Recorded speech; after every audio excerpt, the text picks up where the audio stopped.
नमस्कार दर्शक बंधु আপনি এই ভিডিওটা শুনছেন মানে আপনি শেয়ার বাজার থেকে হয়তো অলরেডি আর্ন করেন বা শেয়ার বাজার থেকে ইনকাম করতে চান প্রফিট করতে চান কখনো ভেবে দেখেছেন এই যে শেয়ার বাজার থেকে যে প্রফিট হচ্ছে বা যে আপনারা ইনকাম করছেন এই ইনকামটা আসছে কোথা থেকে এই প্রফিটটা আসছে কোথা থেকে যারা বিজনেস করে তারা আমরা সকলে জানি বিজনেস ওনাররা কি করে যে ধরুন ছোট একটা রেস্টুরেন্টই চালায় সে কিছু জিনিসপত্র কিনে সেইটাকে খাবার বানাচ্ছে বা অন্য যে কোনো বিজনেসও করছে র ম্যাটেরিয়াল কিনে নিজের মতো কিছু ভ্যালু অ্যাড করে সেটাকে বেশি দামে বিক্রি করছে তার প্রফিট রেখে বা যারা ট্রেডিং মানে এক জায়গা থেকে কিনে আরেক জায়গায় জিনিস বিক্রি করে ধরুন 10 টাকায় কেউ কোনো জিনিস কিনলো 2 টাকা নিজের প্রফিট রেখে 12 টাকায় বিক্রি করলো কিন্তু শেয়ার বাজারে কি করে প্রফিটটা হচ্ছে মনে রাখবেন শেয়ার বাজারে আপনি খালি বাই অ্যান্ড সেল করছেন এবার যখন আপনি শেয়ার কিনছেন তখন তার জন্য কোনো না কেউ সেলার আছে কেউ না কেউ সেল করছে সিমিলারলি আপনি যখন সেল করছেন কেউ না কেউ কিনছে এবং এই প্রসেসেই প্রফিট বা লস হচ্ছে তো তাহলে এবার আপনার কাছে প্রশ্ন এইটাই যে তাহলে কি এইরকম শেয়ার বাজারে আপনি প্রফিট করছেন মানে কেউ না কেউ লস করছে বা আপনি লস করছেন মানে কেউ না কেউ প্রফিট করছে ভিডিওটা পজ করে একবার একটু অ্যান্সার নিজের মাথায় ভেবে নিন আমি প্রসেনজিৎ পাল 2010 সাল থেকে ইন্ডিয়ান শেয়ার মার্কেটে একজন ফুল টাইম ইনভেস্টর এবং আমাদেরই কোম্পানি পল অ্যাসেট ইস্টার্ন ইন্ডিয়ার one of the very few company যারা রিটেল ইনভেস্টরদের অ্যাডভাইসারি সার্ভিসের সঙ্গে সঙ্গে আলট্রা এইচএনআই ইনভেস্টরদের ফান্ড ম্যানেজমেন্ট সার্ভিস অফার করে থাকি আমরা both service SEBI registered and highly regulated and আমারই এক্সপিরিয়েন্স নিয়ে লেখা দুটি বই অ্যামাজন ইন্ডিয়া বেস্ট সেলার যেগুলো ইংলিশ বাংলা হিন্দি গুজরাটি এবং অনেক রিজনাল ল্যাঙ্গুয়েজে ট্রান্সলেটেড হয়েছে আপনারা সেই বইয়ের ডিটেলস যদি জানতে চান সিম্পলি অ্যামাজনে গিয়ে প্রসেনজিৎ পাল বেঙ্গলি বুকস দিয়ে সার্চ করলে বইয়ের ডিটেলস রিভিউ অ্যান্ড অল সমস্ত কিছু পেয়ে যাবেন চলুন ফিরে যাই সেই প্রশ্নে যে শেয়ার বাজারে যে প্রফিট হচ্ছে বা যে ইনকাম আপনি করছেন সেই টাকাটা আসছে কোথা থেকে এমন কি যে শেয়ার বাজারে আপনি প্রফিট করছে মানে কেউ না কেউ লস করছে বা আবার আপনি লস করছেন মানে কেউ না কেউ প্রফিট করছে নাকি এমন যে শেয়ার বাজারে যারাই রয়েছে না কেন তারা প্রত্যেকেই একটা পিরিয়ড অফ টাইমে প্রফিট করে যেতে পারে কি এমন কি যে 50% লস এবং 50% লোক প্রফিট করছে নাকি এমন সম্ভব যে সবাই এখানে প্রফিট করে যেতে পারে অ্যাকচুয়াল অ্যান্সার হলো বোথ কি বোথ সিম্পল যদি আমি খুব শর্টে বলি ফার্স্ট হচ্ছে শেয়ার বাজারে আপনারা যদি intraday trading future and option derivatives এই সমস্ত জায়গায় যদি থাকেন তাহলে আপনার প্রফিট মানে কারোর না কারোর লস আবার আপনার লস মানে কারোর না কারোর প্রফিট কিন্তু এই শেয়ার বাজারে যদি আপনি ইনভেস্টমেন্ট লং টার্ম ইনভেস্টমেন্ট বা simple delivery based buying a থাকেন যারা যারা লং টার্ম ইনভেস্টমেন্ট করছেন তাদের কোনো শেয়ারে এমন হয় যে এই পার্টিকুলার শেয়ারে যারা যারা ইনভেস্টমেন্ট করেছে বিগত 4 বছর 5 বছর তারা প্রত্যেকে প্রফিট করে বেরিয়েছে তো তার মানে অ্যান্সারটা বোথ এবং এই ক্ল্যারিটিটা খুব দরকার যে তাহলে টাকাটা আসছে কোথা থেকে কেনই বা এই ফিউচার অ্যান্ড অপশন বা ইন্ট্রাডেতে আপনার প্রফিট মানে অন্য কারোর লস অথচ ইনভেস্টমেন্ট হলে সবাই প্রফিট করতে পারে এমন নয় যে ইনভেস্টমেন্টে আপনার প্রফিট মানে অন্য কারোর লস হচ্ছে তো এই কনসেপ্টটা বোঝা খুবই দরকার কারণ এই কনসেপ্টের ক্ল্যারিটি না থাকে বলেই মানুষ শেয়ার বাজারকে গ্যাম্বলিং ভাবে জুয়া খেলার জায়গা ভাবে কোনো লজিক নেই বা আরো অনেক যত রকমের মিসকনসেপশন তৈরি হয় যত মানে কনফিডেন্সের অভাবগুলো তৈরি হয় তো আজকের এই ভিডিওতে আমরা ডিটেলটি এই দুটো কেসই জানবো যে কখন আপনার প্রফিটে অন্যের লস হয় বা আপনার লসে অন্যের প্রফিট আর কখন সবারই প্রফিট হচ্ছে প্রথমেই আমরা intraday future and option derivative এইগুলো জানবো যেখানে বললাম আপনার প্রফিট মানে কারোর না কারোর লস আবার আপনার লস মানে কারোর না কারোর প্রফিট দেখুন এই যে আমার স্ক্রিনশটে যেটা দেখছেন এটা সেবি ডিরেক্টিভ আপনারা যখন ট্রেডিং অ্যাকাউন্টে লগ ইন করেন ম্যাক্সিমাম ব্রোকাররাই এই একটা লেখা দেখায় এই লেখাটা সিম্পলি বলছে যে 9 out of 10 individual traders in equity future and option segment incurred net loss এবং on and average loss makers registered net trading loss of 50,000 মানে একটা জিনিস বুঝেছেন তো আমি বলছি না সেবি বলছে 10 জন যারা future and option intraday trading করে তাদের মধ্যে 9 জনেরই লস হয় এবার মজার ব্যাপার এই ফিউচার অ্যান্ড অপশন ট্রেডিং এইসব নিয়ে ইউটিউব বা অনেক জায়গায় অনেক সেলফ প্রোক্লেমড গুরু বা অনেকে একটা হিউজ প্রাইসে কোর্স বিক্রি করে আজও যাচ্ছে এবং এই যে কোর্স যারা বিক্রি করে যাচ্ছে দেখবেন সেবি লাস্ট 1-1.5 বছরে প্রচুর লোককে এরকম ধরেছে তাদেরকে ইনভেস্টিগেশন করে তাদেরকে ব্যান করেছে এবং তাদের ইনভেস্টিগেশনে একটা জিনিস সেবি বলছে যে সেই সমস্ত সেলফ প্রোক্লেমড গুরু যারা এই ইউটিউবে বা নিজেদের মতো এইসব ফিউচার অ্যান্ড অপশনের কোর্স বিক্রি করে তারা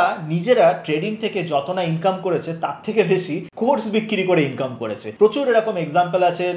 নাম অত মনে আসছে না আমি ভিডিও এডিটরকে বলবো কিছু স্ক্রিনশট দিয়ে দিতে একটা নাম মনে আসছে অস্মিতা প্যাটেল তার দেখবেন প্রচুর মানে অনুপম খের আরো বলিউডের অনেক মানে অ্যাক্টরদের থেকে অ্যাওয়ার্ড নিচ্ছে, এই সমস্ত ছবি টবি দিয়ে, হ্যাঁ, মানে বিশাল একটা কিছু মানে তৈরি করে ইমেজ তৈরি করে রেখেছে। অথচ সেবি ইনভেস্টিগেশন করে দেখছে যে সে কয়েক কোটি টাকা এই কোর্স বিক্রি করে লোকের থেকে আর্ন করেছে, বাট নিজে ট্রেডিং প্রফিট তেমন করতে পারেনি। তো এইটাই হচ্ছে রিয়েলিটি। জাস্ট এটা একটা অ্যাওয়ারনেসের জন্য আপনাদেরকে বললাম যে যারাই অ্যাক্রস অনলাইন, অ্যাক্রস ইন্টারনেট বা যেখানে সেখানে হোক না কেন, যদি 50-60 হাজার টাকার এই অপশনের কোর্স, ট্রেডিং এর কোর্স বিক্রি করে বলে যে আপনি এই কোর্স করুন, কোর্স করার পর থেকে ইনকাম করতে পারবেন, অত সোজা না, সেটা সম্ভব নয়। এটা আমি বলছি না, সেবি বলছে, মার্কেট রেগুলেটর যাদের কাছে সব ডেটা আছে তারা বলছে যে 10 জনের মধ্যে 9 জন লস করছে। তো তাহলে অবভিয়াসলি প্রশ্ন হচ্ছে কারা প্রফিট করছে, সেইটা আমি পরে বলবো। তো এই জিনিসটাকে আপনাকে আগে ক্লিয়ার করতে হবে। অপশন, ইন্ট্রাডে অ্যান্ড অল, এই সমস্ত জিনিস থেকে সাবধান। যারাই এই সমস্ত কিছু কোর্স বিক্রি করছে, যত সেবি তাদেরকে ইনভেস্টিগেট করেছে,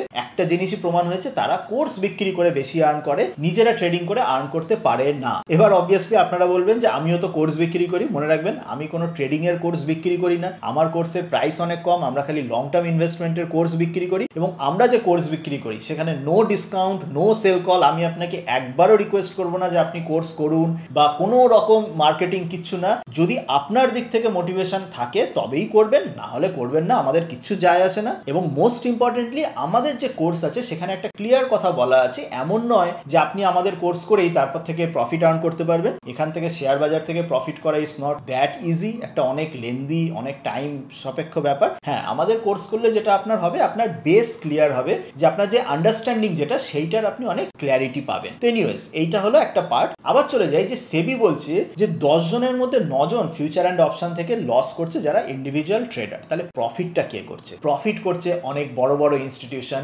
রিসেন্ট আপনারা দেখেছেন যে সেবি বের করেছে জেন স্ট্রিট বলে একজন আমেরিকান কোম্পানি, মানে ফরেন ইনস্টিটিউশনাল ইনভেস্টর, তারা কিছু ম্যানিপুলেশন বা কিছু অ্যালগোরিদমের মাধ্যমে কিছু আনডিউ প্রফিট বের করেছে। কিভাবে সে প্রফিট বের করেছে? খুব সহজ বাংলায় বললে এই রকম। তারা কিন্তু মানে কোনো এমন না যে কোনো মানুষ ট্রেড করছে, তাদের হিউজ ক্যাপিটাল, হিউজ অ্যালগোরিদম। তারা কি করে, ধরুন কোনো দিনে সকালবেলায় ক্যাশ মার্কেটে সে বাই অর্ডার প্লেস করে দিল, ক্যাশ মার্কেটে প্রফিট মানে শেয়ারের দাম বাড়ানোর জন্য। আর তারপরে যখন ক্যাশ মার্কেটে দাম বেড়ে গেল, অপশনেরও যখন দাম বেড়ে গেল, সেই অপশনে মানে ডেরিভেটিভে গিয়ে সে সেল করে দিল। এর ফলে কি হচ্ছে, দিনের শেষে সে ক্যাশ মার্কেটে যখন পজিশন ক্লোজ করছে, ক্যাশ মার্কেট থেকে সে লস করছে, আর ডেরিভেটিভ মার্কেট থেকে সে প্রফিট করছে। এবার ওই ডেরিভেটিভ মার্কেটের প্রফিট ক্যাশ মার্কেটের প্রফিটের থেকে অনেক বেশি, তাই at the end of the day তারা একটা হিউজ প্রফিট নিয়ে বেরোচ্ছে। মনে রাখবেন, জেন স্ট্রিটের এই ব্যাপারটা সেবি জাস্ট সামনে এনেছে, এটাকে কিন্তু এখনো ফ্রড বলে ওরা কনক্লুড করেনি। এবং এই ব্যাপারটা আজকে যদি জেন স্ট্রিট না করে, নেক্সট কোনো না কোনো ইনস্টিটিউশন যারা অ্যালগোরিদম, যাদের কাছে প্রচুর ক্যাপিটাল, যারা হেজিং এর পারপাস ইউজ করে, সেটা কিন্তু তারা করবেই। মানে সিম্পলি সেইং, এই যে ফিউচার অ্যান্ড অপশনে 10 জনের মধ্যে যে 9টা ইন্ডিভিজুয়াল ট্রেডার লস করছে, প্রফিট করে এই সমস্ত বড় বড় ইনস্টিটিউশন। এবং কেন নর্মাল রিটেল ইনভেস্টররা প্রফিট করতে পারে না এবং পারবেও না? কারণ নর্মাল ইনভেস্টরদের কাছে অত হাইফাই অ্যালগোরিদম, অত হিউজ ক্যাপিটাল নেই যে সেই জিনিসগুলো সে করতে পারে। আপনি যদি 1 লাখ, 2 লাখ বা 3 লাখ, 4 লাখ টাকা নিয়ে অপশন মার্কেটে আসেন, আমি লিখে দিচ্ছি আপনি প্রফিট করতে পারবেন না over a period of 1 year, 2 year or 3 ইয়ার। এবং আমি লিখে দিচ্ছি না, সেবিও কিন্তু সেই জিনিসটাই বলছে। তাহলে এই ব্যাপারটা ক্লিয়ার হলো যে future and option market, derivative market, intraday মার্কেটে আপনার প্রফিট মানে কারোর না কারোর লস, আবার কারোর না কারোর লস মানে কারোর না কারোর প্রফিট। মানে এইখানে অ্যাকচুয়াল কোনো ভ্যালু ক্রিয়েশন হচ্ছে না, এখানে জাস্ট কেউ প্রফিট করছে মানে কারোর থেকে টাকা আসছে। এবার আমরা যাব সেকেন্ড পার্ট, যেখানে ইনভেস্টমেন্ট, যে কিভাবে সবাই প্রফিট করতে পারে, মানে এমনটাও যাতে ফিল না হয় যে আপনি প্রফিট করছে মানে কারোর না কারোর লস হয়ে যেন প্রফিট হচ্ছে, এই ফিলটা যাতে না হয়, সেটা ইনভেস্টমেন্টেই একমাত্র পসিবল। এবং এটা হয় কিভাবে হয়, খুব সিম্পল। আমি যদি এক্সাম্পল দিই, ধরুন আপনি বিজনেস করছেন, আপনার একটা ফ্যাক্টরি রয়েছে এবং একটা ফ্যাক্টরি থেকে 10 কোটি টাকা আপনি আর্ন করছেন। আপনি জানেন আপনি যদি সেকেন্ড একটা ফ্যাক্টরি বার করতে পারেন তো তাহলে আরো 10 কোটি টাকা ইনকাম করতে পারবেন। কিন্তু সেকেন্ড ফ্যাক্টরি আপনাকে আনতে গেলে প্রায় 100 কোটি টাকার ইনভেস্টমেন্ট লাগবে। সেই 100 কোটি টাকা ব্যাংক থেকে লোন নিলে আপনার সেই 10 কোটি টাকা হয়তো ইন্টারেস্টেই চলে যাবে। তো তাই বিজনেসম্যানরা কি করে, যে ওই 100 কোটি টাকা শেয়ার মার্কেট থেকে ওঠায় এবং আইপিও নিয়ে আসে, মানে সেই কোম্পানি তাদের শেয়ার ইস্যু করে মার্কেট থেকে ক্যাপিটাল ওঠায়, সেই ক্যাপিটাল যাতে ব্যাংক থেকে ওঠালে ইন্টারেস্ট দিতে হয়, এখানে তাদের ইন্টারেস্ট দিতে হয় না, তার বিনিময়ে একটা সেই কোম্পানির একটা মালিকানা বা একটা অংশীদারিত্ব শেয়ার হোল্ডারদেরকে দেয়। তো যখন এই কোম্পানিটা আইপিও নিয়ে এলো, আপনারা সকলে যখন সেই শেয়ারটা কিনলেন, তারপরে over a period of time কোম্পানিটার বিজনেস ভালো পারফর্ম করতে থাকলো, সে ফ্যাক্টরিটা বাড়াতে থাকলো, তা যত দিন দিন বাড়াচ্ছে প্রফিট বাড়াচ্ছে, তারপরে সেইভাবে শেয়ারের দাম বাড়ছে। এবার কিভাবে শেয়ারের দামটা এগেইন বাড়ছে, এটাকে বলে ভ্যালু ক্রিয়েশন। ভ্যালু ক্রিয়েশন মানে কি, মানে ধরুন আইপিও বা ধরুন আজকে আপনি এই শেয়ারটা কিনলেন, আপনি এইটা দেখে কিনলেন, আচ্ছা কোম্পানিটা 10 টাকা প্রফিট করছে, তো তাই এই শেয়ারের দাম 10 টাকা দিয়ে আপনি কিনলেন। এবার আপনি কিনলেন মানে কেউ একজন বিক্রি করলো, আইপিওর সময় সেটা কোম্পানি বিক্রি করলো, তারপরে আপনি 10 টাকা দিয়ে কিনলেন। তার প্রায় 1 বছর পরে কি হলো, ওই কোম্পানিটাই 10 টাকার প্রফিট বেড়ে তার 15 টাকা প্রফিট হলো। তো এবার আপনি দেখলেন যে আপনি কিনেছিলেন 10 টাকায়, তার মানে যদি 15 টাকায় আপনি বিক্রি করতে পারেন, আপনার 50% প্রফিট হবে। তো তাই আপনি 15 টাকাতে সেল অর্ডার প্লেস করে দিলেন। এবার আরো অন্য কোনো একজন ইনভেস্টর, সে দেখলো আচ্ছা কোম্পানিটা আজকে 15 কোটি প্রফিট বের করছে বা 15 টাকা প্রফিট বের করছে, কিন্তু আগামী দিনে সে 20 টাকা প্রফিট বের করতে পারে, তো তাই আমি কিনবো। তাহলে আপনি সেল করলো, যে সেল করলো 15 টাকায়, সে প্রফিটে সেল করলো। আবার যে 15 টাকায় কিনলো, সে এইটা ভাবলো যে সেও যদি 1-2 বছর হোল্ড করে রাখে, সেই 15টা 20 হয়ে যাবে, তখন সে প্রফিটে বিক্রি করতে পারবে। 1-2 বছর পর সত্যি সত্যি যখন সেইটা হলো, তখন সে আবার 15 থেকে 20তে বিক্রি করে সেখানে প্রফিট বের করলো। মানে খুব সিম্পলি যদি আমি বলি যে এমন যে সমস্ত শেয়ার আছে, যেই সমস্ত শেয়ার ধরুন বিগত 5, 6, 7, 8 বছর ধরে প্রত্যেক বছরেই বা প্রত্যেক 6-7 মাসে মোটামুটি দাম বেড়েছে, সেই সমস্ত শেয়ার থেকে almost most of the investors সবাই প্রফিট আর্ন করেছে। এমন নয় যে কেউ প্রফিট আর্ন করেছে জাস্ট বিকজ অন্য কারোর লসের জন্য। সিমিলারলি এমনও কিছু কিছু শেয়ার আছে, যেই শেয়ার বা যেই বিজনেস বিগত 4-5 বছর ধরে খালি লস রিপোর্ট করে গেছে, মানে ডাউন হয়ে গেছে, এবং সেই সমস্ত শেয়ার থেকে দেখা যাচ্ছে হয়তো যারাই ইনভেস্ট করেছে 3-4 বছর ধরে ধরে সবাই হয়তো এরকম ভাবে লসে বিক্রি করতে হয়েছে। তো এগেইন ওই যে লসে তাদেরকে বিক্রি করতে হয়েছে, এমন নয় যে সেই লসের জন্য অন্য কারোর প্রফিট হয়েছে। তো এই ক্ল্যারিটিটা খুব জানা দরকার। আপনি যদি ইনভেস্টমেন্টে, মানে যদি এমন হতো যে শেয়ার মার্কেটে সবাই খালি ইনভেস্টমেন্টের জন্য ফোকাসড এবং ইনভেস্টমেন্ট ছাড়া আর কোনো অপশনই নেই, মানে ডেলিভারি ছাড়া অন্য কোনো অপশনই নেই, তো তখন এইরকম একটা সিচুয়েশন আসতো যে যেই সমস্ত company over a period of time বেড়েছে, যাদের ভ্যালু ক্রিয়েশন হয়েছে, তাদের সবাই সেখান থেকে প্রফিট হয়েছে। এবং এইটাই শেয়ার মার্কেট থেকে most logical and value creation option. এবং আমরাও এই কারণে, আমি সেই যখন 2010 সাল থেকে মার্কেটে আছি, প্রথম জীবনেই মানে 2011-12তেই আমি বুঝে গেছিলাম যে ইন্ট্রাডে, ফিউচার অ্যান্ড অপশনসে যেটা জিনিসটা হয় যে আমি প্রফিট করতে পারবো তখনই যখন কেউ লস করবে। তো আমি তখন এইটা ভেবেছিলাম যে মার্কেটে তো আমি একা নই, কয়েক কোটি লোকজন আছে, তা ফিউচার অ্যান্ড অপশন থেকে আমাকে প্রফিট করতে গেলে আমাকে কয়েক কোটি লোককে বিট করতে হবে, তাদের বুদ্ধি, তাদের সফটওয়্যারের উপরে আমাকে যেতে হবে, সেইটা আমার পক্ষে করা খুবই ডিফিকাল্ট। তো সেই কারণে আমি যেটা মোর ইজিয়ার অপশন বা মোর স্ট্রেট ফরওয়ার্ড অপশন, যেখানে আমারও প্রফিট হবে, তাদেরও প্রফিট হবে, যদি আমি ঠিকঠাক শেয়ার ইনভেস্ট করি, ঠিকঠাক শেয়ার খুঁজে বার করে ঠিকঠাক পিরিয়ডে হোল্ডিং করি এবং ঠিকঠাক প্রাইসে যদি কিনি, তাহলে সকলেরই প্রফিট হবে। তো সেই অপশন আমি সেই 2010-11 সেই সময় থেকে নিয়ে, এবং আমরাও যত আমাদের সার্ভিস আছে, অ্যাডভাইসারি সার্ভিস বলুন বা ফান্ড ম্যানেজমেন্ট বলুন, আমরা simple investment, medium to long term ইনভেস্টমেন্টে না আমরা কোনোদিন কোনো ট্রেডিং নিয়ে কোনো কোর্স বা কোনো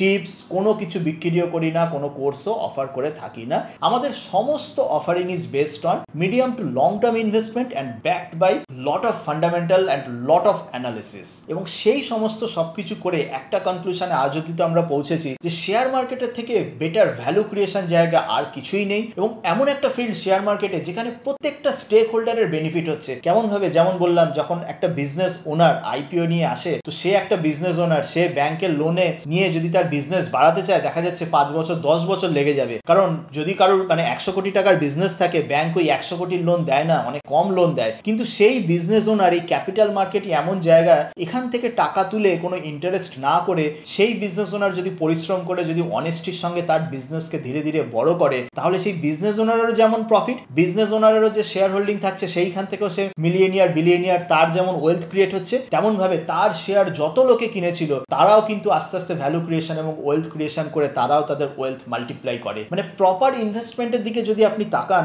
এর থেকে ভালো অপশন, মানে শেয়ার মার্কেটের থ্রুতে প্রপার ইনভেস্টমেন্টের থেকে ভালো অপশন এবং ভ্যালু ক্রিয়েশন, যেখানে প্রত্যেকটা স্টেক হোল্ডার, এমন নয় যে আপনি ইনকাম করছেন কাউকে লস করিয়ে, বা আপনি লস করাচ্ছেন মানে কেউ আপনার থেকে প্রফিট করে বেরিয়ে যাচ্ছে, সেরকম কিছু না। যদি ইনভেস্টমেন্টেই আপনারা ফোকাস থাকেন, একটা খুব সুন্দর প্রত্যেক স্টেক হোল্ডারের প্রফিট, প্রত্যেক স্টেক হোল্ডারের ভ্যালুয়েশন, ভ্যালু ক্রিয়েশন কিন্তু হচ্ছে